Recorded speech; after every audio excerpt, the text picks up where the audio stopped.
o macaco era símbolo do culto de Ra.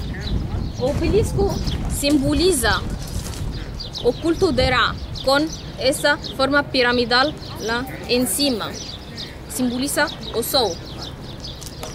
E sempre o macaco ficava na base do obelisco. No pilono, vemos lá cenas da Guerra de Cádiz.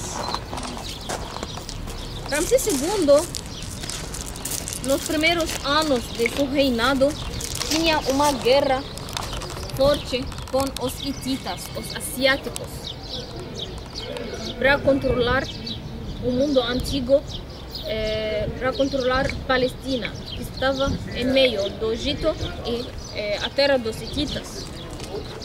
Havia dois impérios muito grandes, o Império Egípcio e o Império dos Hititas.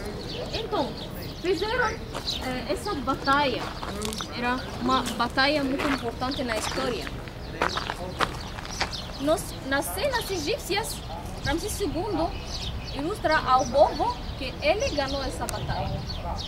Também lá, na terra de Turquia e Pérsia, atualmente, eles também têm cenas de seus reis ganhando esta batalha, a mesma batalha.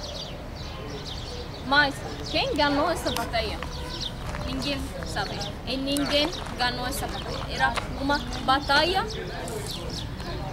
onde os dois perderam sangue. E como resultado dessa perdida, fizeram um acordo de paz. Mais tarde, Ramsés II se casou com a filha do rei dos hititas para assegurar a aliança, para fortificar esse acordo de paz, para impedir no futuro os conflitos entre estes povos. Nós vemos Ramsés II no carro de guerra, esse carro com cavalo. Vemos duas cabeças de cavalos e 4 batas. Esse é arte egípcio puro, que mostra sempre o perfil das pessoas e os animais.